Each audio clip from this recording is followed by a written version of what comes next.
செங்கடல் பிரதேசத்தை முழுமையாக இழுத்து மூடப்போகும் யெமன் ஹவுதி இராணுவத்தினர் சவுதி அரேபியாவின் சரக்கு கப்பல்களையும் எண்ணெய் கப்பல்களையும் இலக்கு வைத்து தாக்குதல்களை மேற்கொள்ளப் போகும் யெமன் ஹவுதி இராணுவத்தினரும் அடிமை சவுதி அரேபியாவுக்கு யெமன் ஹவுதிகள் விதித்திருக்கக்கூடிய நிபந்தனையும் காலக்கெடுவும் பற்றி எறியப் போகும் செங்கடல் பிரதேசமும் ஹுதைதா துறைமுக பிரதேசத்திலே தோண்டப்பட்டிருக்கக்கூடிய மிகப்பெரிய புதைக்குழிகளும் கொத்து கொத்தாக அளிக்கப்பட்டிருக்கக்கூடிய சவுதி அரேபிய கூலிப்படைகளும் இந்த பிராந்தியத்திலே இஸ்ரேலிய ஆக்கிரமிப்போடு ஒரு பொழுதும் இணைந்து வாழவே முடியாது. இதனால் இஸ்ரேலிய ஆக்கிரமிப்பை இந்த பிராந்தியத்திலிருந்து துரத்தி அடிக்கும் வரை, இஸ்ரேலிய ஆக்கிரமிப்பை அளிக்கும் வரை இந்த போரானது தொடரத்தான் போகின்றது.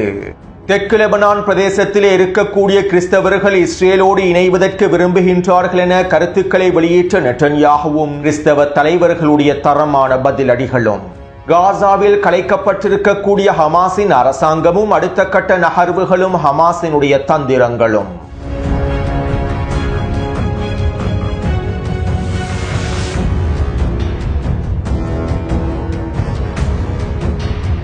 பலருடைய வேண்டுகோளுக்கிணங்க தினமும் 2 காணொளிகளை வெளியிடுவதற்கு திட்டமிட்டுள்ளேன். இறைவன் நாடினால் ஒவ்வொரு நாளும் தொடர்ச்சியாக 2 காணொளிகளை பதிவிடுகின்றேன். மேலும் மதிய நேரம் வெளியிடக்கூடிய காணொளிகளை என்னுடைய புதிய யூடியூப் சேனலான இன்சைட் உலகம் யூடியூப் சேனலில் பதிவிடுவேன். இரவு நேர செய்திகளை வளமை போன்று இந்த சேனலின் ஊடாக உங்களுக்கு பார்வையிட முடியும். அத்தோடு இன்று மதியமும் மிக முக்கியமான காணொளி ஒன்றை இன்சைட் உலகம் சேனலில் பதிவிட்டிருந்தேன். ஈரானுக்கு எதிராக எலன் மஸ்கினுடைய ஸ்டார்லிங்க் இணைய சேவைகள் எவ்வாறு பயன்படுத்தப்பட்டுள்ளன, எலன் மஸ்கினுடைய கிராக்கேயை எவ்வாறு ஈரானுக்கு எதிராக பயன்படுத்தப்பட்டுள்ளது, எக்ஸ் தளம் எவ்வாறு ஈரானுக்கு எதிராக பயன்படுத்தப்பட்டுள்ளது என்பது தொடர்பான பல விரிவான தகவல்களை இன்று மதியம் வெளியிட்ட காணொளியில் குறிப்பிட்டுள்ளேன். மேலும் இவை தொடர்பான தகவல்கள் தொடர்ச்சியான தகவல்களாகவே அமையப் போகின்றன. நவீன யுத்த களத்தில் போர் எவ்வாறு விரிவடையப் போகின்றது, போர்க்களம் எவ்வாறு பயன்படுத்தப் போகின்றது என்பதனையும் இந்த காணொளிகள் மூலமாக உங்களுக்கு தெளிவாக புரிந்து கொள்ள முடியும். இதற்கமைவாக பல முக்கியமான தகவல்களையும் ரகசியங்களையும் இனிவரக்கூடிய காணொளிகளிலும் முழுமையாக பதிவிடுவேன். இதனால் என்னுடைய அடுத்த சேனலான இன்சைட் உலகம் சேனலை சப்ஸ்கிரைப் செய்யாதவர்கள் கீழே இருக்கக்கூடிய லிங்கினை பயன்படுத்தி குறித்த சேனலை சப்ஸ்கிரைப் செய்து கொள்ளுங்கள். மேலும் இன்று மதியம் வெளியிட்டிருக்கக்கூடிய காணொளியின் லிங்கையும் கீழே பதிவிட்டுள்ளேன். குறித்த காணொளியை பார்வையிடுவதன் மூலமாக யுத்த களத்திலே பயன்படுத்தப்பட்டிருக்கக்கூடிய எக்ஸ் தளம் மற்றும் கிராக்கேயை தொடர்பாக உங்களுக்கு பல முக்கியமான தகவல்களை புரிந்து கொள்ள முடியும். அடுத்து காசாவின் களத்திலே ஹமாஸ் அதனுடைய அரச நிர்வாக கட்டமைப்புகளை கலைத்துள்ளது. டொனால்ட் ட்ரம்பினுடைய பீஸ் கவுன்சில் திட்டத்திற்கமைவாக காசாவிலே நடைமுறைப்படுத்தப்பட்டிருக்கக்கூடிய பீஸ் கவுன்சில் நிர்வாகத்தின் வேலை திட்டங்களுக்கு அமைவாகவே தற்போது ஹமாஸ் காசாவின் களத்திலே அதனுடைய அரசாங்கத்தை கலைத்துள்ளது. ஏற்கனவே இந்த ஒப்பந்தத்தில் குறித்த நிபந்தனைகள் குறிப்பிடப்பட்டிருந்தன. கடந்த 8 மாதங்களுக்கு முன்பே குறித்த நிபந்தனைகள் தொடர்பாக நான் தெளிவாக கூறியிருந்தேன். மேலும் இதற்கு ஹமாஸ் தரப்பினர் ஒப்பந்தத்தின் ஆரம்ப கட்டத்திலேயே சம்மதத்தை வழங்கியிருந்தார்கள். அதாவது காசாவின் களத்தினுடைய நிர்வாகத்திலிருந்து ஹமாஸ் முழுமையாக விலகிக் கொள்ளும். இதற்கு ஈடாக காசாவின் களத்திலே பலஸ்தீனிய தொழில்நுட்ப குழு ஒன்று அமைக்கப்படும். மேலும் இந்த பலஸ்தீனிய தொழில்நுட்ப குழுவுக்கு கீழாலேயே காசாவினுடைய நிர்வாகம் முழுமையாக கட்டுப்படுத்தப்படும் என பேச்சுவார்த்தையின் போது தகவல்கள் வெளியாகி இருந்தன. மேலும் காசாவுக்கான பலஸ்தீனிய தொழில்நுட்ப குழுவை தெரிவு செய்வதிலும் ஹமாஸ் தந்திரமான காய் நகர்த்தல்களை மேற்கொண்டிருந்தது. ஹமாஸுக்கு ஆதரவான பலஸ்தீனிய நபர்களை குறித்த தொழில்நுட்ப குழுவிலே இணைத்துக் கொள்வதற்காக பல வேலை திட்டங்கள் முன்னெடுக்கப்பட்டிருந்தன. இவை தொடர்பாக பல மாதங்களுக்கு முன்பே நான் காணொளிகளில் தெளிவாக குறிப்பிட்டிருந்தேன். இப்படியான நிலைமையிலேயே தற்போது ஹமாஸ் காசாவின் களத்திலே நிர்வாகத்தை முழுமையாக கலைத்துள்ளது. பலஸ்தீனிய தொழில்நுட்ப குழுவினுடைய தலைவராக அலி ஷாதி அவர்கள் தெரிவு செய்யப்பட்டுள்ளார். மேலும் இவருடைய தலைமைக்கு கீழால் 45க்கும் அதிகமான பலஸ்தீனியர்கள் இணைக்கப்பட்டுள்ளார்கள். இவர்கள் அனைவரும் ஒன்றிணைந்தே காசாவினுடைய நிர்வாகத்தை கட்டுப்படுத்துவார்கள். இதற்கமைவாகவே தற்போது ஹமாஸ் காசாவின் அரசு நிர்வாகத்திலிருந்து முழுமையாக விலகியுள்ளது. அத்தோடு கடந்த ஒரு வாரமாக எகிப்திலே நடைபெற்ற பேச்சுவார்த்தையின் போது இவை தொடர்பாக விரிவாக பேசப்பட்டது. டொனால்ட் ட்ரம்பினுடைய காசாவுக்கான பீஸ் கவுன்சில் ஒப்பந்தத்திற்கு அமைவாக குறித்த நிபந்தனைகளை ஹமாஸ் முழுமையாக நிறைவேற்ற வேண்டும் என்றும், இந்த நிபந்தனைகளை நிறைவேற்றுவதன் மூலமாக இஸ்ரேலிய ஆக்கிரமிப்பை காசாவை விட்டு வெளியேற்றுவதற்கான உச்சழுத்தங்களை வழங்க முடியும் என்றும், காசாவின் களத்திற்குள்ளே அத்தியாவசிய உணவுப் பொருட்களை முழுமையாக அனுமதிக்க முடியும் என்றும் அடிமை மத்தியஸ்தர்கள் ஹமாஸினுடைய தலைவர்களுக்கு தெரிவித்திருந்தார்கள். மேலும் ஒப்பந்தத்திற்கு அமைவாக காசாவின் நிர்வாகத்திலிருந்து ஹமாஸ் முழுமையாக விலகுவதன் மூலமாக பலஸ்தீனிய தொழில்நுட்ப குழுவானது காசாவின் நிர்வாகத்தை முழுமையாக கட்டுப்படுத்துவதன் மூலமாக இஸ்ரேலிய ஆக்கிரமிப்பை மஞ்சள் எல்லை பிரதேசத்திலிருந்து வெளியேற்ற முடியும் என்றும் அடிமை மத்தியஸ்தர்கள் தெரிவித்துள்ளார்கள். அத்தோடு இவை தொடர்பாக ஹமாஸினுடைய அரசியல் பணியக செய்தி தொடர்பாளர் ஹஸ்ஸாம் காசிம் அவர்கள் இவ்வாறு தெரிவித்துள்ளார். ஆக்கிரமிப்பினுடைய சாக்கு போக்குகளை அகற்றுவதற்காக காசாவின் களத்திலே நாங்கள் ஒரு புதிய சாதகமான நடவடிக்கைகளை மேற்கொண்டுள்ளோம். காசாவினுடைய நிர்வாகத்திலிருந்து ஹமாஸ் முழுமையாக விலகி பலஸ்தீனிய தொழில்நுட்ப குழுவுக்கு காசாவினுடைய நிர்வாகத்தை ஒப்படைத்துள்ளது.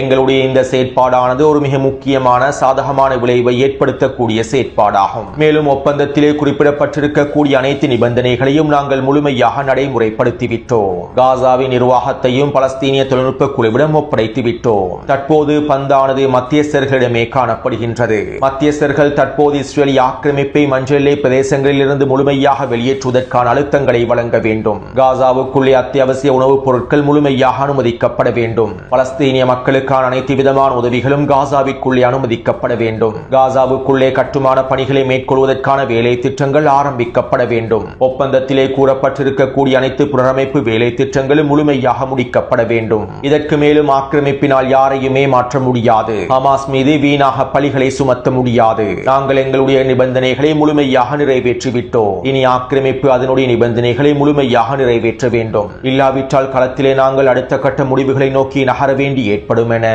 ஹமாஸினுடைய ஊடக பேச்சாளர் தெரிவித்துள்ளார்.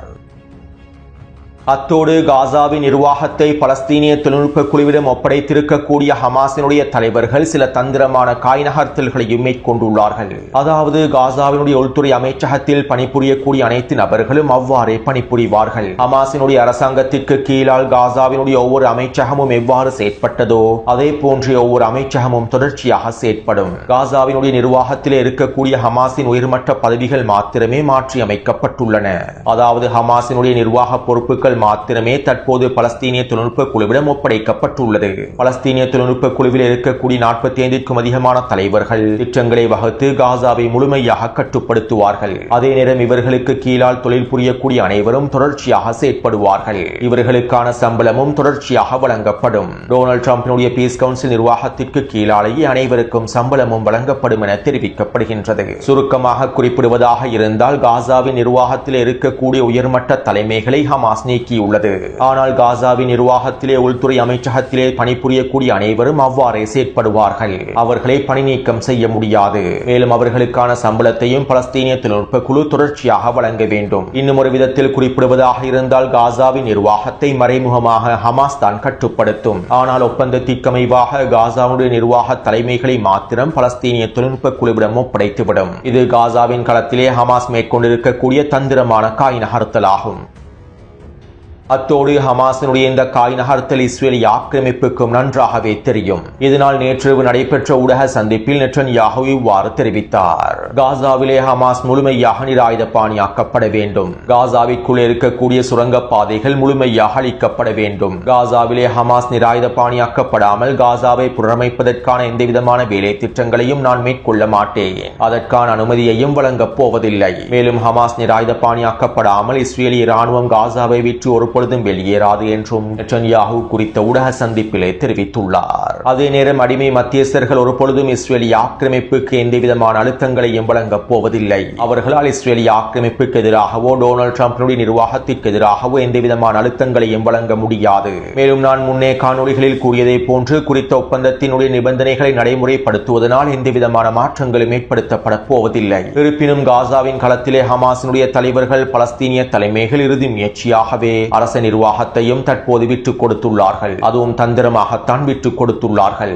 மேலும் இவை அனைத்தும் தோல்வியில் முடிவடையும் சந்தர்ப்பத்தில் போர்க்களம் ஒன்றே தீர்வாக அமையப் போகின்றது.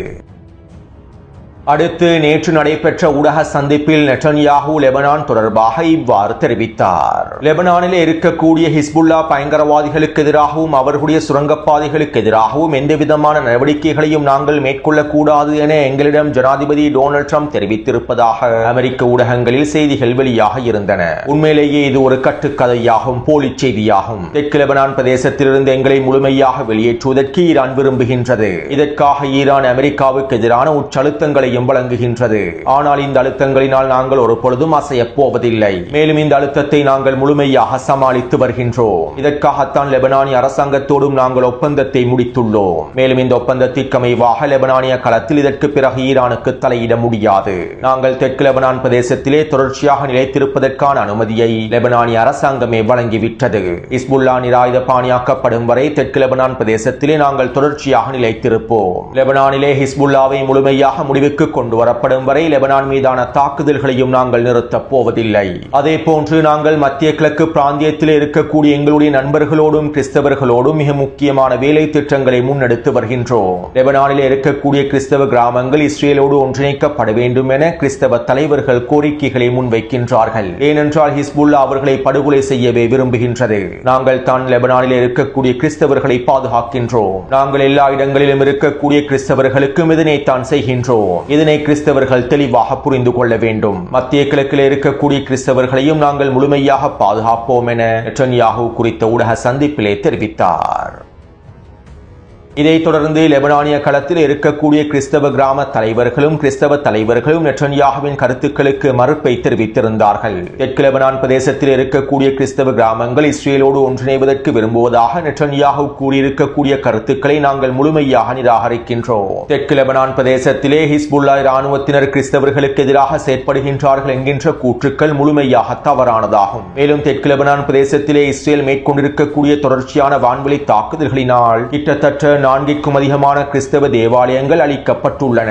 இவை தொடர்பாக நெட்டன்யாஹூ எந்தவிதமான கருத்துக்களையும் வெளியிடுவதில்லை. தெற்கு லெபனான் பிரதேசத்தில் இருக்கக்கூடிய எங்களுடைய கிறிஸ்தவ தேவாலயங்களுக்கு எதிராக இஸ்ரேலிய இராணுவத்தினரே தாக்குதல்களை மேற்கொண்டார்கள். மேலும் அவர்கள் எங்களுடைய கிறிஸ்தவ தேவாலயங்களை பாதுகாப்பதற்காகவே அனைத்தையும் செய்தார்கள். நெட்டன்யாஹூ போலியான கருத்துக்களை வெளியிட்டு களத்தினுடைய யதார்த்தத்தையே மாற்றி அமைக்க முயற்சி செய்கின்றார் என தெற்கு லெபனான் பிரதேசத்தில் இருக்கக்கூடிய கிறிஸ்தவ கிராமங்களின் தலைவர்களும் கிறிஸ்தவ மத தலைவர்களும் அறிக்கையிலே தெரிவித்துள்ளார்கள். அடுத்து இஸ்ரேலிய ஆக்கிரமிப்பு தெற்கு லெபனான் பிரதேசத்திலே தொடர்ச்சியான வான்வெளி தாக்குதல்களை மேற்கொண்டு வருகின்றது. நபட்டியா பிரதேசத்திலே கடந்த 24 மணித்தியாலங்களுக்குள் 5க்கும் அதிகமான வான்வெளி தாக்குதல்கள் மேற்கொள்ளப்பட்டிருந்தன. மேலும் பாடசாலை அதிபர் ஒருவர் இலக்கு வைத்தும் தாக்குதல்களை மேற்கொண்டிருந்தது. இந்த தாக்குதலிலே கிட்டத்தட்ட 5க்கும் அதிகமான லெபனானிய மக்கள் இனப்படுகொலை செய்யப்பட்டுள்ளார்கள். அத்தோடு நபட்டியா பிரதேசத்திலும் அலியல் தாஹிர் பிரதேசத்திலும் ஹிஸ்புல்லா இராணுவத்தினர் தொடர்ச்சியான தாக்குதல்களை மேற்கொண்டு வருகின்றார்கள். கடந்த 24 மணித்தியாலங்களுக்குள் ஹிஸ்புல்லா டசன் கணக்கான ரதுவான் படைப்பிரிவுகள் இஸ்ரேலிய ஆக்கிரமிப்பு சிப்பாய்களுக்கு எதிராக ட்ரோன் தாக்குதல்களையும் கவச எதிர்ப்பு ஏவுகணை தாக்குதல்களையும் மேற்கொண்டுள்ளார்கள். இந்த தாக்குதல்களின் போது இஸ்ரேலிய ஆக்கிரமிப்பின் போர் வாகனங்கள் இலக்கு வைக்கப்பட்டிருப்பதாகவும் இஸ்ரேலிய ஆக்கிரமிப்பு சிப்பாய்கள் பதுங்கியிருந்த 2 வீடுகள் பொறிவைக்கப்பட்டு தகர்க்கப்பட்டிருப்பதாகவும் இந்த தாக்குதலினால் குறைந்தது 8க்கும் அதிகமானோர் அளிக்கப்பட்டிருப்பதாகவும் தெரிவிக்கப்படுகின்றது. அடுத்து மறைந்த ஈரானிய உச்ச தலைவர் ஆயத்துல்லா அலி கமேனி அவர்களுடைய இறுதிச் சடங்கானது வரலாற்றிலேயே மிகப்பெரிய இறுதிச் சடங்காக மாறியுள்ளது. அதிகளவான மக்கள் கலந்து கொண்டிருக்கக்கூடிய மிகப்பெரிய இறுதிச் சடங்காகவே தற்போது உலக சாதனை படைத்துள்ளது. கடந்த 3 நாட்களுக்குள் மாத்திரம் கிட்டத்தட்ட 1.5 கோடிக்கும் அதிகமான மக்கள் இந்த இறுதிச் சடங்கிலே பங்கு பற்றி இருப்பதாகவும் கலந்து கொண்டிருப்பதாகவும் ஈரானிய ஊடகங்கள் தெரிவித்துள்ளன. மேலும் இவற்றை உறுதிப்படுத்தக்கூடிய புகைப்படங்களையும் காணொலிகளையும் டெலிகிராம் சேனலில் தொடர்ச்சியாக பதிவிட்டு வருகின்றேன். மேலும் மறைந்த ஈரானிய உச்ச தலைவருடைய இறுதிச் சடங்கானது அமெரிக்காவுக்கும் மேற்குலகுக்கும் மிகப்பெரிய தோல்வியாகவும் மாறியுள்ளது. அமெரிக்காவினுடைய மேற்குலகினுடைய போலி பிரச்சாரங்களுக்கு சரியான பதிலடியாகவும் மாறியுள்ளன. இவை தொடர்பாக நேற்றைய காணொலியிலும் தெளிவாக குறிப்பிட்டிருந்தேன். இப்படியான நிலைமையில் இன்றைய தினம் இஸ்ரேலிய ஆக்கிரமிப்பின் பாதுகாப்பு அமைச்சர் காட்ஸ் இவ்வாறு தெரிவித்துள்ளார். இந்த பிராந்தியத்திலே இஸ்ரேலை அழிப்பதற்கான வேலை திட்டங்களை ஆயத்துல்லா அலி கமேனி ஆரம்பித்து வைத்தார். இதனால் தான் இன்று அவருக்கு இறுதிச் சடங்கு நடைபெறுகின்றது. மேலும் இதே வேலை திட்டங்களையும் வழிமுறைகளையும் ஈரானினுடைய அடுத்த தலைவர்களும் நடைமுறைப்படுத்தினால் அவர்களுடைய இறுதிச் சடங்கும் விரைவில் நடைபெறும் என இஸ்ரேலிய ஆக்கிரமிப்பின் பாதுகாப்பு அமைச்சர் தெரிவித்துள்ளார். அதாவது ஈரானினுடைய புதிய உச்ச தலைவர் முஜ்தபா கமேனி அவர்களையும் நாங்கள் படுகொலை செய்வோம் என இஸ்ரேலிய ஆக்கிரமிப்பு மிரட்டல்களை வெளியிட்டுள்ளது. அத்தோடு நேற்றைய தினம் மறைந்த உச்ச தலைவருடைய 3 புதல்வர்களும் கலந்து கொண்டிருந்தார்கள். 4வது புதல்வராக இருக்கக்கூடிய தற்போதைய உச்ச தலைவராக செயற்படக்கூடிய முஜ்தபா கமேனி அவர்கள் கலந்து கொள்ளவில்லை. அதே நேரம் வருகின்ற 9ஆம் திகதி இறுதிச் சடங்கினுடைய இறுதி நாளிலே ஈரானினுடைய உச்ச தலைவர் முஜ்தபா கமேனி அவர்கள் கலந்து கொள்வார் என தெரிவிக்கப்படுகின்றது. ஆனால் இதற்கு ஈரானிய பாதுகாப்பு தலைமைகள் முழுமையாக மறுப்பு தெரிவித்திருப்பதாகவும் வருகின்ற 9ஆம் திகதி மறைந்த உச்ச தலைவரை அடக்கம் செய்யும் நிகழ்வுக்கும் தற்போதைய உச்ச தலைவர் முஜ்தபா கமேனி அவர்கள் வருகை தரமாட்டார்கள் என்றும் சில ஆதாரங்கள் தெரிவிக்கின்றன. பெரும்பாலும் ஈரானிய உச்ச தலைவர் முஜ்தபா கமேனி அவர்கள் வருகை தருவதற்கான வாய்ப்புகள் குறைவாக இருப்பதாகவே தற்போதைய ஆதாரங்கள் தெரிவிக்கின்றன. உண்மையில் தற்போதைய சூழ்நிலையில் ஈரானினுடைய உச்ச தலைவர் முஜ்தபா கமேனி அவர்கள் இந்த இறுதிச் சடங்கில் கலந்து கொள்ளாமல் இருப்பதே, வெளியில் வராமல் இருப்பதே அவருடைய பாதுகாப்புக்கு மிக முக்கியமானதாகும். எனவே இதற்கமைவாகவே ஈரானிய பாதுகாப்பு படைகளும் முடிவுகளை எடுப்பார்கள் என எதிர்பார்க்கப்படுகின்றது. அத்தோடு இன்றைய தினம் உச்ச தலைவர் முஜ்தபா கமேனி அவர்களுடைய மூத்த இராணுவ ஆலோசகர்களில் ஒருவரான யஹ்யா ரஹீம் சாஃபாவி அவர்கள் இவ்வாறு தெரிவித்தார். இந்த பிராந்தியத்திலே இஸ்ரேலிய ஆக்கிரமிப்பும் ஈரானும் ஒரு பொழுதும் இணைந்து வாழவே முடியாது. தற்போது ஈரானுக்கும் ஆக்கிரமிப்புக்கும் இடையில் வாழ்வா சாவா என்கின்ற போர் நடைபெற்றுக் கொண்டிருக்கின்றது. நிச்சயமாக இந்த போரிலே ஈரான் நிலைத்து நிற்கும். இறைவனின் உதவியோடு நாங்கள் இஸ்ரேலிய ஆக்கிரமிப்பை முடிவுக்கு கொண்டு வருவோம். இஸ்ரேலிய ஆக்கிரமிப்பை இந்த பிராந்தியத்திலிருந்து அளிக்காமல் இந்த போரானது நின்றுவிடப் போவதில்லை. மேலும் இதற்காக நாங்கள் இறுதி வரை போராடுவோம். இதனால் இந்த போரானது தொடரத்தான் போகின்றது என ஈரானிய உச்ச தலைவருடைய இராணுவ ஆலோசகர் தெரிவித்துள்ளார். அடுத்து யமனின் களத்திலே மோதல்கள் விரிவடைந்து வருகின்றன. மேலும் யமன் அன்சாருல்லாவினுடைய அரசியல் பணியாக உறுப்பினர் முகமது அல் ஃபாரா அவர்கள் இவ்வாறு தெரிவித்துள்ளார். தொடர்ச்சியான தோல்விகளை ஏற்றுக்கொள்வதில் சவுதி அரேபியா மிகவும் பிடிவாதமாகவே இருக்கின்றது. மேலும் சவுதி அரேபியா தங்களுடைய மக்களுக்கு தேவையான நலன்களை செய்யாமல் வெளிப்புற அழுத்தங்களுக்காகவும் வெளிநாட்டு சக்திகளுடைய தேவைகளுக்காகவுமே முழுமையாக செயற்படுகின்றது. சவுதி அரேபியா அதனுடைய வளங்களையும் செல்வத்தையும் கூலிப்படைகளுக்காகவும் ஆக்கிரமிப்புக்காகவுமே செலவழிக்கின்றது. சவுதி அரேபிய மக்களுக்கு செலவழிக்க வேண்டிய பணம் அனைத்தும் தற்போது ஆக்கிரமிப்பாளர்களுக்காகவே செலவழிக்கப்படுகின்றன. இதற்கமைவாகவே யமனினுடைய களத்திலும் சவுதி அரேபியா கூலிப்படைகளை உருவாக்கியுள்ளது. யமன் மக்களை இனப்படுகொலை செய்யக்கூடிய, யமன் மக்களுடைய உரிமைகளை மீறக்கூடிய இந்த கூலிப்படைகள் மீதே சவுதி அரேபிய அரசாங்கம் பில்லியன் டாலர் பணத்தையும் முதலீடு செய்கின்றது. மேலும் சவுதி அரேபியாவினுடைய இந்த வேலை திட்டங்கள் யமனின் களத்தில் ஒரு பொழுதும் வெற்றி அடையப் போவதில்லை. கடந்த 11 வருடங்களாக நாங்கள் யமனினுடைய களத்திலே இதனை உறுதிப்படுத்தியுள்ளோம். மேலும் தற்போது 11 வருடங்களுக்கு மேலாக யமன் மீது விதிக்கப்பட்டிருக்கக்கூடிய சவுதி அரேபிய மற்றும் அமெரிக்க முற்றுகையை முடிவுக்கு கொண்டு வருவதற்கான காலமும் நேரமும் வந்துவிட்டது. இதனால் யமனின் களத்திலே எதிரியாக இருக்கக்கூடிய சவுதி அரேபியாவுக்கும் அதனுடைய கூலிப்படைகளுக்கும் அடியின் மொழியை தவிர வேறு ஒன்றும் புரிய போவதில்லை. விரைவில் எங்களுடைய அடுத்த கட்ட பதிலடிகளை எதிர்பாருங்கள் என யமன் அன்சாருல்லாவினுடைய ஊடக பேச்சாளர் முகமது அல் ஃபாரா அவர்கள் தெரிவித்துள்ளார். அத்தோடு யமன் ஹவுதி இராணுவத்தினர் கடந்த 2 மாதங்களுக்கு மேலாக யமனினுடைய முக்கியமான பிரதேசங்களில் மிகப்பெரிய புதைக்குழிகளையும் அகழிகளையும் தோண்டி வருகின்றார்கள். 2 மாதங்களுக்கு முன்பு இவை தொடர்பாக நான் தெளிவாக குறிப்பிட்டிருந்தேன். இதற்கமைவாக தற்போது யமனினுடைய ஹுதைதா துறைமுகத்தை சுற்றி மிகப்பெரிய அகழிகளை யமன் ஹவுதி இராணுவத்தினர் தோண்டியுள்ளார்கள். கிட்டத்தட்ட 9 மீட்டர் ஆழமும் 12 மீட்டர் அகலமும் கொண்டிருக்கக்கூடிய மிகப்பெரிய அகழிகளை ஹுதைதா துறைமுகத்தை முழுமையாக பாதுகாக்கும் நோக்கத்தோடும் அடுத்த கட்ட தரைவழி தாக்குதல்களுக்கு தயாராக நோக்கத்தோடுமே இந்த மிகப்பெரிய புதைக்குழிகளும் அகழிகளும் தோண்டப்பட்டுள்ளன. அதாவது குறித்த வரைபடத்திலே பச்சை நிற வளையத்தினால் காண்பிக்கப்பட்டிருக்கக்கூடிய பிரதேசத்தில் மிகப்பெரிய குழிகளும் அகழிகளும் தோண்டப்பட்டுள்ளன. இதே போன்று பச்சை நிற கோடுகளினால் காண்பிக்கப்பட்டிருக்கக்கூடிய யமன் ஹவுதிகளுடைய எல்லை பிரதேசத்திலும் மிகப்பெரிய அகழிகளை யமன் ஹவுதி இராணுவத்தினர் தோண்டியுள்ளார்கள். சவுதி அரேபிய கூட்டுப்படைகளுக்கு எதிரான அடுத்த கட்ட தரைவழி தாக்குதல்களுக்கு தயாராகும் வகையிலேயே இந்த வேலை திட்டங்கள் மும்முரமாக முடிக்கப்பட்டுள்ளன. அதே போன்று இலக்கம் 1 குறிப்பிடப்பட்டிருக்கக்கூடிய ஹுதைதா துறைமுகத்திற்கு தெற்கு பிரதேசத்திலே மோதல்கள் விரிவடைந்து வருகின்றன. கடந்த 24 மணித்தியாலங்களுக்குள் யமன் ஹவுதி இராணுவத்தினர் ட்ரோன் தாக்குதல்களையும் தரைவழி தாக்குதல்களையும் மேற்கொண்டுள்ளார்கள். இந்த தாக்குதல்களின் விளைவாக 50க்கும் அதிகமான சவுதி அரேபிய கூலிப்படையினர் அளிக்கப்பட்டிருப்பதாக தெரிவிக்கப்படுகின்றது.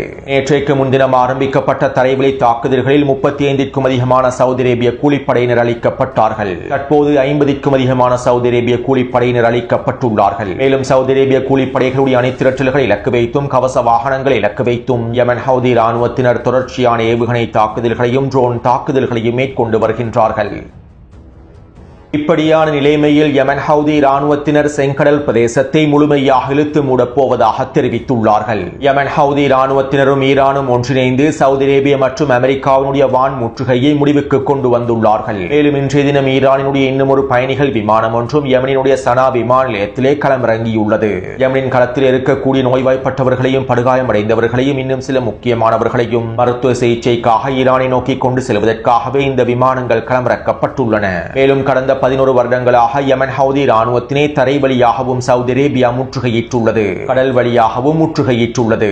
இதனால் தற்போது யமன் ஹவுதி ராணுவத்தினர் செங்கடல் பிரதேசத்தை முழுமையாக இழுத்து மூடப் போகின்றார்கள். சவுதி அரேபியா யமன் ஹவுதிகளுக்கு எதிராக விதித்திருக்கக்கூடிய ஒட்டுமொத்த முற்றுகையையும் முடிவுக்கு கொண்டு வராவிட்டால், தரைப்படை முற்றுகையையும் ஏனைய தடைகளையும் முழுமையாக முடிவுக்கு கொண்டு வராவிட்டால் செங்கடல் பிரதேசத்தை முழுமையாக இழுத்து மூடப் போவதாக அறிவித்துள்ளார்கள். மேலும் செங்கடல் பிரதேசத்தை முழுமையாக இழுத்து மூடி சவுதி அரேபியாவுடைய எண்ணெய் கப்பல்களையும் சரக்கு கப்பல்களையும் இலக்கு வைத்து தாக்குதல்களை மேற்கொள்வோம் என்றும் யமன் ஹவுதி ராணுவத்தினர் அறிவித்துள்ளார்கள். இதன் ஆரம்பமாகவே நேற்றைய தினம் சவுதி அரேபியாவுடைய சரக்கு கப்பல் ஒன்று தாக்கப்பட்டது. நேற்றைய காணொலியிலும் இவை தொடர்பாக குறிப்பிட்டிருந்தேன். மேலும் தற்போது பாபல் மண்ட பிரதேசத்தை முழுமையாக இழுத்து மூடி சவுதி அரேபியாவின் கப்பல்களை முழுமையாக தடுத்து நிறுத்தி சவுதி அரேபியாவுக்கு கூச்சழுத்தங்களை வழங்குவதற்கு யமன் ஹவுதி ராணுவத்தினர் தயாராகி வருகின்றார்கள். அது மட்டுமல்லாமல் ஐநாவினுடைய பாதுகாப்பு சபையினால் யமன் ஹவுதிகளுக்கு எதிராக விதிக்கப்பட்டிருக்கக்கூடிய ஒட்டுமொத்த பொருளாதார தடைகளும் நீக்கப்பட வேண்டும் என்றும், சவுதி அரேபியாவுடைய கூட்டுப்படைகள் முழுமையாக பின்வாங்கி விட வேண்டும் என்றும், யமனுடைய ஏனைய முக்கிய பிரதேசங்களையும் யமன் ஹவுதிகளிடம் ஒப்படைத்து விட வேண்டும் என்றும் யமன் ஹவுதி ராணுவத்தினர் நிபந்தனைகளை முன்வைத்துள்ளார்கள். இந்த நிபந்தனைகளும் கோரிக்கைகளும் முழுமையாக நிறைவேற்றப்படாவிட்டால், இன்னும் ஒரு சில நாட்களுக்குள்ளே சவுதி அரேபியா முற்றுகையை முடிவுக்கு கொண்டு வராவிட்டால் செங்கடல் பிரதேசத்தை முழுமையாக இழுத்து மூடி செங்கடல் பிரதேசத்திலே சவுதி அரேபிய கப்பல்களை இலக்கு வைத்து தாக்கப் போவதாகவே அறிவித்துள்ளார்கள்.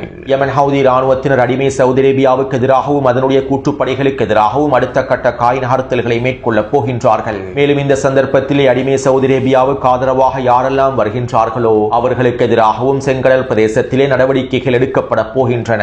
இதனால் ஒட்டுமொத்த செங்கடல் பிரதேசமும் பற்றி எறியப் போகின்றது. அத்தோடு இந்த காணொலி தொடர்பான கருத்துக்களை பதிவிடுங்கள். தொடர்ந்தும் என்னுடன் இணைந்திருங்கள். நன்றி, வணக்கம்.